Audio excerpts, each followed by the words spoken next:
I'm going to point out instances where democracy is invoked in Sally Baines's critical writings. Third, I'll introduce Helene Landemore's idea of open democracy, which is new. It was published just last fall, so I'm excited to share that. And four, I'll make the argument that there are ways in which Judson coincides with Landemore's open democracy. Judson Dance Theater was a collective of choreographers and dancers that created and performed avant-garde actions in Judson Memorial Church. This collective, which included pioneers like Yvonne Rainer and Trisha Brown, initiated the postmodern dance movement and shaped the creative world for decades afterwards. The group began their formal association at Robert and Judith Dunn's compositional class in the fall of 1960, which met weekly at Merce Cunningham's dance studio. The workshop, modeled after John Cage's compositional class at the New School, encouraged the dancers to think outside of traditional technique, metaphor, and narrative, focusing instead on experimentation with movement, objects, procedures, and participants. After 2 years of convening, the group decided that their work should culminate into a recital of sorts. What started off as a one-off concert ended up in 2 years of creative productivity that yielded 200 dances in 20 concerts. Anna Yanevsky points out that the history of Judson Dance Theater has been mythologized as a story about artistic experimentation, community, and participatory democracy. And musings from dance critics and members support this thesis. For example, Judson artist Robert Rauschenberg reflects in an interview in 1980 that in the beginning, Judson was as democratic as you could ever imagine. However, what does it mean when a dance collective is democratic? Throughout her writings, Baines insists on Judson's democratic nature, noting that, and these are a few quotes here, noting that Judson had a commitment to the democratic ethos, that Judson seemed to embody democracy itself, and that Judson was part of the participatory democracy found in village life. In a more formal and political sense, Baines associates the attitudes of equality and freedom found in Judson dance as, quote, components of democratic identity, proposing again a uniquely democratic body. So in what follows, I provide examples of how Baines invokes Judson dance as democratic, proposing that these can be distilled into a few categories. So number one, Judson reflected the democratic ideas of its broader community, and that's just calling that context. Number two, Judson was non-hierarchically structured. I'm referring to that as organization. Third, Judson maintained an inclusive attitude toward participation. And four, the works challenged what was considered dance. And I look at that in terms of content. One way that Baines describes Judson's democracy is by contextualizing it within the larger Greenwich Village scene. In Greenwich Village 1963 in particular, Baines characterizes the wide range of creative practices at the time, from film and music to visual art and dance. She claims they mirror an optimistic Kennedy-era attitude, pointing out that Judson was an integral part of the community. In her text, Baines provides detailed information on the organization of the Judson group, drawing from interviews with former Judson dancers and previously published articles by members of the group. Through these accounts, she argues that the Judson dance structure was collective, not hierarchical, like those of existing ballet and modern companies. In this way, she aligns Judson with democracy, emphasizing its flat decision-making structure and lack of a central leader. For example, Baines notes that the group utilized a rotating chair system, eliminating the possibility of one dancer dominating group discussion. She also points out that they used a collective decision-making process based on consensus. I'll provide a literal association here, and it comes from Baines including a section of a ballet review or of a article that Judith Dunn wrote for Ballet Review in 1967. And here Dunn notes that at the beginning, there was no central authority or hierarchical structure operating. The group concerts and the workshop were cooperative and voluntary, with a non-discriminatory policy regarding works performed and workshop members. No important decisions were made until everyone concerned and present agreed. In this way, Baines formally links the Judson structure with democracy through Judith Dunn and informally through her description of Judson's collective structure. Participation as a form of democratic action was a central theme in Baynes's discussion of Judson's process, and she provides a range of examples that point out Judson's radical reconceptualization of the roles of dancer and audience. Baynes points out that the Judson choreographers used both professional and non-professional dancers, thereby developing a more inclusive pool of performers. She also notes that many choreographers like Yvonne Rainer used chance procedures as a means to distance themselves from the work and allow the dancers to participate in the performance maybe more authentically. In these two ways, Judson dancers moved away from the enclosed, systematized dance tradition, and through participatory practices, made dance practice accessible to a new group of people. However, engagement was not just limited to dancers. Baynes also notes that at Judson, the audience participated in new ways as well. For example, I love this example. In concert number 5, the audience was invited to an America on Wheels skating rink in Washington, D.C. So in order to see the whole program, the audience was forced to move from site to site within the rink. Using various methods, one of which being free performance admission, Judson encouraged everyone in the community to engage with the work. Baynes also establishes that Judson dancers made bold content decisions, radicalizing what could be included in a performance formally, politically, and substantively. Formally, she points out that they, one, broke down walls between specific disciplines, providing room for an exchange between dance, video, theater, music, and visual art. And 2, they used everyday movement, games, folk art, and popular culture in the works, blending these elements with their more traditional movement training. Politically, Baynes notes the Judson artists were engaged in many tactics for democratic parity, including leveling differences, the authorization of the ordinary as content for art, and radical juxtaposition as a preferred structure. They opened up new avenues where issues like class, racism, and gender could be discussed in a public forum. Baynes also points out that the dancers regularly flirted with censorship laws and the limits of free speech.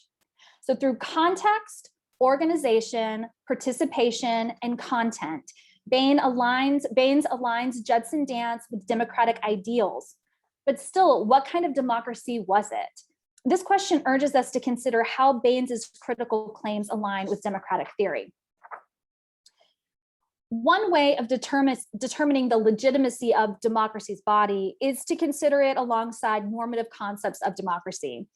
For this paper, I've chosen to compare the democratic body with Helene Landemore's open democracy. I've chosen open democracy for 2 reasons. Firstly, Landemore's concept of open democracy prizes assembly over representative government. Because Judson dance was a collective and lacked a traditional dance company's formal structure, Landemore and Judson seem aligned at the start. Secondly, Landemore's work inquires as to what democracy could be. Her optimism that institutions can evolve and citizens can be more empowered mirrors Judson's optimism that dance could also evolve. With Judson's commitment to inclusion, participation, and non-hierarchical leadership, I believe Landemore's thesis has found something of a creative equivalent. In 2013, Landemore published her first text in a series that analyzes and reimagines the institution of democracy. Landemore's work is based on theoretical and empirical research and creatively rethinks how democracy can evolve to accommodate our 21st century condition. Simultaneously, she participates in creative democracy making in countries like Finland and France. In this way, Landemore is on the front line, pushing what is possible both philosophically and practically. In Landemore's second text, Open Democracy, which I'm really working through today, she maps out a new democratic milieu she coins open democracy. Not seeking to overthrow democratic processes and institutions, Landemore's open democracy uses the best of what democratic theory has to offer and invigorates it with new forms of participation. At the highest level, Landemore's thesis is a sharp critique of representative democracy. She believes that electorally driven democracies do not function fairly and effectively because they are closed to ordinary citizens. That is to say, the electoral process does not fulfill inclusive aspirations of democracy because the election process, not the citizens themselves, determines several things. So elections determine who can run for office, privileging certain levels of education, professions, and financial resources over others. Elections determine when you can meaningfully participate in your government, presumably only on election day. And elections determine where urgent political discussions take place. And these are namely in closed off areas in congressional and parliamentary buildings. In short, Landemore says that representative democracy as actualized through elections is I'm going to quote her directly here, is a gate at all times and largely closed to most people over their lifetime. So what you see here is Landemore is instead interested in open democracy, where assemblies are utilized either with or without representative bodies. For Landemore, democracy is not just about having the choice of one's representatives or the final say on some specific issues. It's also about, among other things, having the first say and indeed having a say anytime we want. Open democracy consists of 5 attributes: participation rights, deliberation, majoritarianism, democratic representation, and transparency. So I described democratic representation earlier, so I'll now describe the other attributes. This allows for Landemore's concepts to be conflated against Judson in the next section, so that's the direction we're going here. Participation rights are those that guarantee a citizen's ability to play a meaningful role in their government. As opposed to signing over political power to representatives, Landemore wants to protect citizens from domination and possible abuse of power by allowing them to take whatever active or passive role in government they wish. Landemore aligns democracy with deliberation. Recognizing that valuable outcomes arise from thoughtful discourse, Landemore stresses that democratic policies can only be legitimate if they are arrived at through deliberative exchange of ideas amongst people of equal standing. Landemore favors a majoritarian rather than a majority rule decision-making process, and instead embraces collective judgment or evaluation of these same alternatives. As mentioned earlier, Landemore is opposed to democracies leaning toward electoral representation and instead favors assembly representation either through laudocratic or self-selection processes. And I hope we can talk about that a little bit more. Lastly, Landemore contends that transparency is instrumental to the openness component of open democracy. And she points out that transparency has a reciprocal relationship between citizens and politicians. On the one hand, transparency ensures that political legislators and leaders remain aware of their responsibilities and duties by keeping them under the vigilant gaze of their peers and fellow citizens. However, to the degree that that transparency holds politicians accountable, it should also hold citizens accountable, prodding them to be active. And Landemore describes this transparency as a window where citizens can look in and politicians can look out. Landemore's 5 components of open democracy, they seem relatively straightforward, and she readily admits to their overlap with other theories of democracy. But what's important to note is that open democracy's aim is to empower citizens, and in doing so, buttress existing liberal governments so they function more equitably. So using these 5 attributes I just mentioned, we can now analyze Judson dance and its link with Landemore's thesis. So we're first going to talk about participation rights. Judson mirrors open democracy's participation rights, and it does so in 3 ways. First, the anti-hierarchical structure of Judson's group avoids the dominance of one member over the other. This keeps artistic cults of personality from infecting the creative realm and levels public space so a diversity of voices can be heard. Second, through their inclusion of dancers and non-dancers, Judson nurtured an artistic space poised to embrace various artists, disciplines, and practices. Third, by encouraging audience engagement, Judson enlarged their artistic community. In these ways, Judson's collective addresses the pitfalls of an exclusive dance company structure.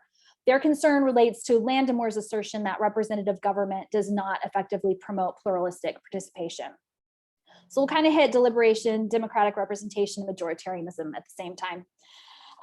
Similar to open democracy's use of deliberation, democratic representation, and majoritarianism, Judson dancers were committed to group-wide discussions and employed consensus-building tactics to prepare for concerts. In most dance companies, the leadership team determines which works are shown, the order that the dances appear, and who performs in each role. And Judson proceeded differently than this. As the collective prepared for a concert, the dancers convened and discussed program and logistics as a group. The discussion did not end until the group was in agreement with how to proceed. These pre-concert conversations were meaningful for a few reasons. In the first case, Judson concerts tended to be long, upwards of 4 hours, which is a long time for a performance. Odds were that the dances shown at the beginning of the evening were seen by more people than those at the end. It was essential to the group that one choreographer was not highlighted over the others. So the program's collective determination allowed for a more even distribution of time between the choreographers. In the second case, many of the concerts used elaborate props and sets, and you can kind of see some of that here and in the previous slides. One concert used a large steel sculpture, and the logistics associated with the sculpture were complex and unpredictable. Where would the sculpture be placed? How would the sculpture be installed? Would it need to be moved during the performance? If so, who would move it? Did it pose a danger to the dancer's body? In the pre-concert meetings, choreographers teased out these issues and determined the ways to structure the concert and sort of divide the tasks. Of course, this is not an easy endeavor, and it was often time-consuming. Nevertheless, as Judith Dunn points out, no important decisions were made until everyone concerned and present agreed. Joy, if I could, excuse me for interrupting, you have about 2 minutes left. Okay, yeah, I'm almost to the conclusion, so that should be good. Great, perfect. So transparency. Judson's philosophy and praxis were based on transparency, and Landemore's window metaphor functions well here. At Judson, dancers were both outside and inside. From the outside, dancers could peer into the workings of their collective, sharing their opinions with other members and thinking about how their creative work was being synthesized into the group shows. From the inside, dancers were thinking about performances from a directorial and production point of view. While Landemore's transparency appears to assume that those on the outside are different from those on the inside, the reciprocity that she points to is undoubtedly at play in Judson. So I'm just going to do my final couple of remarks. And I'm not going to read them. I'm just going to say the reason that this work is interesting to me is that there's a lot of creative democracy making that's happening globally, and Helene Landemore is involved in a lot of that. And so my question is, if we're rethinking democracy, how do we consider artists and their practices, the way that they function? Are there things that democracy can learn from those artistic practices? And I think it's really interesting to look at these collectives, how they make money, how they're organized, how they determine where they perform, what they perform, can really kind of excite us into thinking about other possibilities for democracy. And since that's actually happening, this doesn't seem like a completely theoretical or far off desire. So thank you. I'll turn it over to Renee. Great. Thank you so much. And I'm going to quickly share a screen. That was fantastic. I'm a little bit, oops, have we lost it? We've lost it. Nope, here it is. I'm a little disappointed that we didn't get to hear the very end of the paper, because actually most of my comments will focus on that. So I hope that the first part makes sense. But I did want to have you be able to look at something other than me. So I'm going to actually show part of the MoMA exhibition that Joy mentions in her paper, and we'll have several dances here that are done by Yvonne Rayner, who was a central Judson member. They were not all done during the Judson period. Obviously, you can see some of them are as late as 1969 or 1970. I will also warn you that the one in the middle, Trio A, which is what Jack Anderson would describe as fancy Judson rather than plain Judson, which is what Joy was talking about, is a piece involving nudity, but it's not gratuitous nudity. So I'm just warning you, if you need to avert your eyes, you'll know when it's about to come up, because the people will be dressed partially in the American flag. So if we can start it, I will read my comments while it runs. Now, in one plausible read, Joy Harris's main claim is that the Judson Collective was, quote, the creative equivalent of Landemore's theoretical vision for a better political world, as articulated in her 2020 monograph, Open Democracy. On this interpretation, which is one of two possible reads of Joy's paper, Harris presents Judson as a, quote, useful case study for open democracy. This is appropriate, she argues, because Judson utilized an informal governance system in which participation rights were granted freely. Majoritarianism driven by open discourse and mutual responsibility was the modus operandi, and the group maintained a high degree of transparency in decision-making. One might worry about the strength of the thesis as expressed above, but let's set aside any appeal to equivalence, because Harris also refers to her project in less robust terms. For example, she says she will argue, quote, that there are ways in which Judson coincides with Landemore's open democracy, that there are, quote, synergies between Judson and Landemore's democracy, and that Judson's optimism, quote, that dance could evolve mirrors Landemore's optimism that institutions can evolve. She also concludes the paper with the claim that she hopes to have pointed out that many tenets in democratic theory can be formally connected with creative disciplines like dance. All of these concepts, coinciding, mirroring, being in synergy with, and being formally connected to, implicate relations less stringent than equivalence, even creative equivalence. But they're not synonymous, which makes it a bit tricky to get a firm grip on the philosophical force of Harris's central argument. For example, things that are contingently coextensive, like hearts and kidneys, might be thought to coincide biologically without mirroring one another in any fundamental or metaphorical way. And two things might mirror one another insofar as both reflect the same kind of thing. Perhaps my concern for my cats mirrors my neighbor's concern for her dogs in this sense, without them being synergistic or working cooperatively within a single system. Furthermore, things might coincide, mirror, or be synergistic without being formally connected to one another, either conceptually or in virtue of institutional structures. As a result, I presume that the basic thesis Harris aims to defend is that there's some illustrative analogy between the activities for which Judson Dance Theater is famous and Landemore's recent account of open democracy.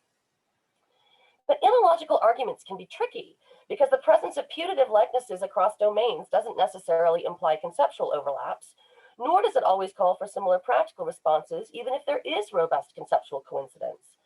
Consider a very humble example that's also likely to be controversial. Compare the gracefulness of a cheetah on the run, the gracefulness of a church's flying buttresses, and the gracefulness exemplified by the politician during a difficult press conference. The fact that we apply the same descriptor to all of these does not imply that they share a single property of grace. Instead, there might well be three different kinds of properties in play here, one pertaining to movement, one related to static structural lines, and one implicating social norms or moral virtues. It could be a matter of historical accident that we refer to these different kinds of features by using the same word in these cases. Suppose, however, it was argued persuasively that there is a single concept of grace at stake here, perhaps the relevant properties reducible to perceived ease or perceptual seamlessness or some such. But even if that were so, it certainly wouldn't entail that the graceful bounding of a wildcat is a helpful practical analog for exemplifying grace under pressure in the political arena, nor that it's a useful tool for theorizing about how to design an aesthetically compelling building. So my big picture question for Joy is this. If it's true that Judson's approach to decision and dance making gave everyone equal creative voice in the ways suggested by Harris, what would that tell us about the conceptual or the practical tenability of Landemore's civic proposal? How could we mobilize this insight about Judson to better understand what a system of political democracy for a country as large, diverse, and polarized as America might look like? How would reflection on Judson's practices clarify our understanding of what representation in the relevant sense would mean? Since even on Landemore's system, in larger countries, we still require others to speak for us on many occasions for purely practical reasons. In short, I invite Harris to expand on the philosophical payoff of her analogical argument, giving her closing remarks that, quote, it enlivens dimensions of democracy making, and, quote, it can be a useful supplement to more comprehensive political theorizing. So moving on to actually the core of the issues that have emerged for me since engaging with this very intriguing paper. These are all related to several interpretive worries I have about how we, as philosophers of art or philosophers of dance, should appeal to the rich picture of Judson that Baines left us. When I refer to her work, including Democracy's Body, Judson Dance Theater 1962 to 1964, which was her second published book but was based on her dissertation work, I'm acutely aware that I am interpreting what's already an interpretation of Judson, one originally developed more than a decade after the collective's demise. As Baines points out in the introduction to Democracy's Body, quote, the account of Judson Dance Theater is a collection of images, narratives, partial recollections, imperfect reminiscences, and a few scores. I've used oral history as much as possible, interviewing the members of Judson Theater that I could locate, as well as other people peripherally involved with the project. Facts were checked against written sources, but as the reader will discover, sometimes the sources conflicted, and the true version, and she has that in scare quotes, was impossible to discover. So, despite the impressive detail of Baines' body of research, we should never forget that she was forced to reconstruct a history she hadn't lived. She also needed to find a way to frame that history to bring out what she regarded as its salient aesthetic features. Her early mechanism of Democracy's Body, which was developed in her dissertation, is, I would submit, an oblique argument for the claim that Judson's true work mattered artistically for its long-term influence on both movement possibilities and theatrical conventions. And that staying power was already evident in the 1970s when Baines was first beginning to work on this project, but by which time activities of the Judson Dance Theater were already accreted in lore. Now, as I read her body of impressive work, Baines' central focus was always on articulating how the Judson Dance Theater was a powerful art world vanguard. It changed the face of dance art permanently by opening up new ways of envisioning the manifold implications of the human body in motion and the importance of the human bodies in the audience. And many of these ways were later developed by original Judson Knights in work for which they ultimately became famous, and you're seeing some of those pieces from Rayner here. So although Democracy's Body and the analyses in Baines' third book, Greenwich Village 1963, which is the one to which Harris refers most regularly, are both framed by discussions of the political context of the time, this dance historian doesn't typically emphasize the importance of Judson in terms of its broader social effects, or by arguing that its members actively challenge the politics of dance art as pursued in institutional settings, such as formalized ballet or modern dance companies. After all, some Judsonites were also members of professional companies, and many members studied with professional companies, especially Maris Cunningham's. So while they were all passionately exploring Cunningham's and John Cage's and Robert Dunn's radical philosophical and compositional ideas, these dancers were not overtly challenging the actual institutional structures in which some of them and many of their closest friends made their livings. Furthermore, some of the most famous participants of this informal collective, including Yvonne Rayner and Tricia Brown, went on to be the self-appointed leaders of their own companies in which hierarchical structures were invoked for practical decision-making, but in which more egalitarian uses of the body and more open-ended choreographic methods were practiced for artistic purposes. So though it goes beyond my purview here, I would argue that Baines' original use of the suggestive phrase, democracy's body, which it's important to note she later replaced with the framing mechanism of the effervescent grotesque body, which is the subtitle of the third book that Harris uses. But that original suggestive phrase was really only modestly about the politics or the political structure of Judson Dance Theater as a group. On my suggested reading, Baines was much more consistently and directly focused on the artistic avenues these enthusiastic young dancers opened for themselves and the next wave of postmodern dance makers. And this is why Baines maintained reference to the body in her modified historical framing mechanism, but dropped the descriptor democracy in favor of effervescent and its associate grotesque, which does have a political dimension, but only to the extent that it embraces an ideal that's wildly apolitical and firmly rooted in the raw physicality of all kinds of bodies across all of nature. A second interpretive concern emerges from Baines' admitted need to piece together a coherent artistic narrative from a gappy and conflicted historical record, and it applies both to Harris's treatment and also to all of my own work.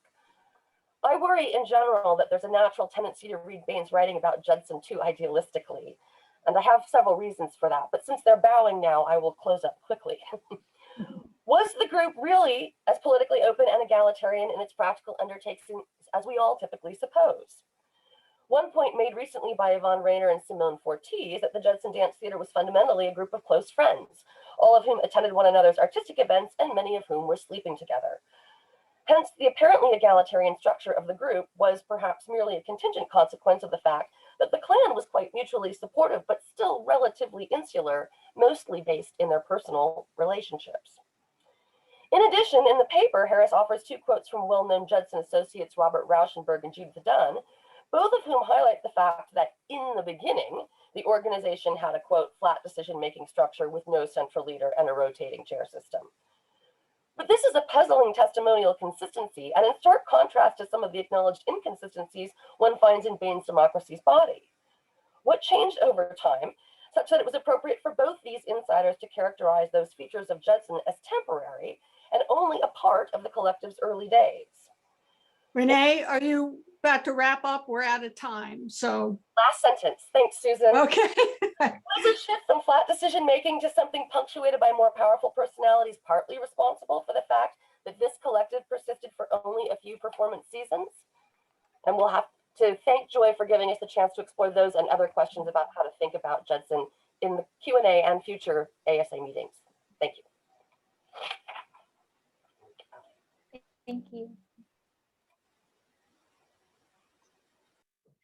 Great. Well, we have a little bit of time left for questions. So Looking in the chat, John Brown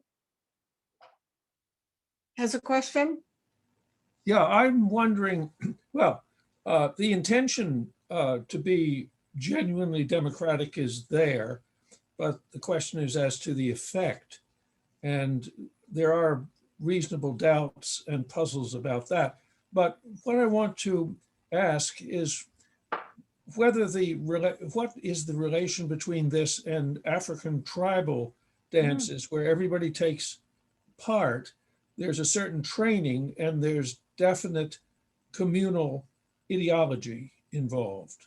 Is there any connection between these two? That's an amazing question. Like, thank you so much for that, because I've been so stuck in this little world that I hadn't thought about it. When I was thinking of sort of the practical implications of it, the effects of it, I was thinking in terms of, like I mentioned, the democracy making activities that were happening in like Ireland and Finland, but I hadn't taken it that direction. And I'm certainly not an expert in that. So if someone else in the room is an expert in that area and wants to answer, I welcome them to join the conversation. Okay, why don't we go on to the next question then, Sue Spade? All right, I just have a really brief comment. I'm worried about this term Judson artists, because in fact, the Judson Theater was a place and they didn't really have a structure. As far as I know, it was more pickup. It didn't really have a structure like BAM or DTW or PS 122 or the Kennedy Center. And so I think that's a misleading term to call it Judson artists, because it implies that, it implies that there's something more connected than just simply people performing in a place. But to answer your question about something to think about in terms of democracy, I think half of those people had been at Black Mountain, and Black Mountain, as everyone knows, it was very democratic. It was based on Dewey's ideas, and it was a totally different structure than any kind of art world. So I think when you have a bunch of artists working together, there's a kind of already an equity between them, because they all come from similar education, similar backgrounds, they have similar goals, they're supporting each other. So I think that's all the things that are working into this. Whether there's a democracy and how long it lasts, I don't really know. But anyway, those are just things to think about. Yeah, so I totally agree with you about Black Mountain College. They, John Cage was there, Robert Rauschenberg was there, Maurice Cunningham was there. And even if we look at the founding of Black Mountain College, it was an extension from Bauhaus, right? And sort of the experimental education practices they had there. So absolutely, I agree that there was already a synergy between some of these people, and that this was the next kind of phase of that, which is really interesting. On the Judson comment, so I've read quite a bit, and maybe Renee wants to comment on this, but you know, MoMA has been pretty clear about it being called Judson dancers. I personally think of them more as performers, because some of them were doing dance, and Carolee Schneeman went on to do performance art. So I kind of on that.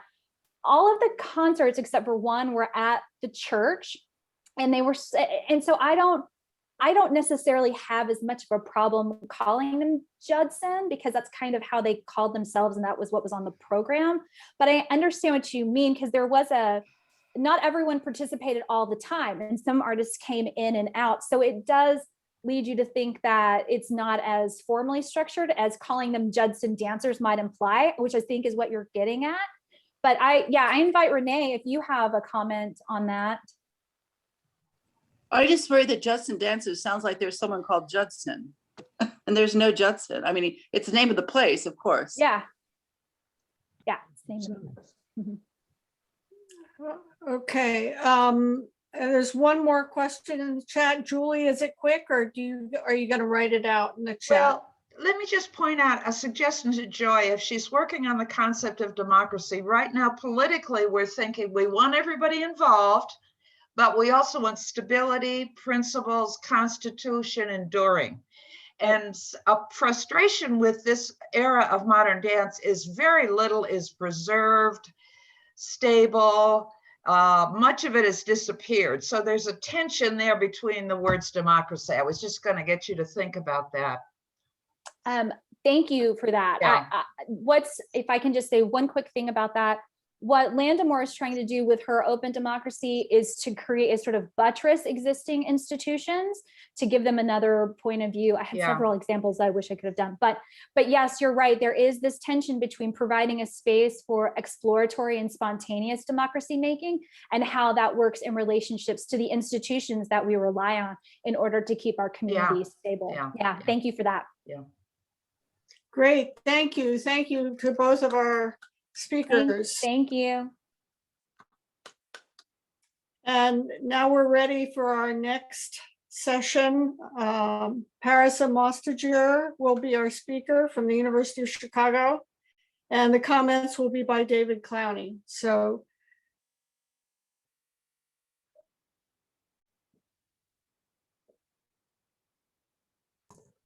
thank you. Sorry, I'm just setting up the PowerPoint. Okay. Okay, good. Need to get up my notes.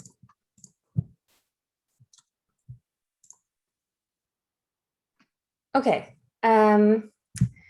Thank you all for attending my talk, and thanks for the last talk. It was just so connected and so fascinating for me to hear about these dances. Okay, so my talk is, oh, we can probably see yourselves, can't you? Let me get that out of the way.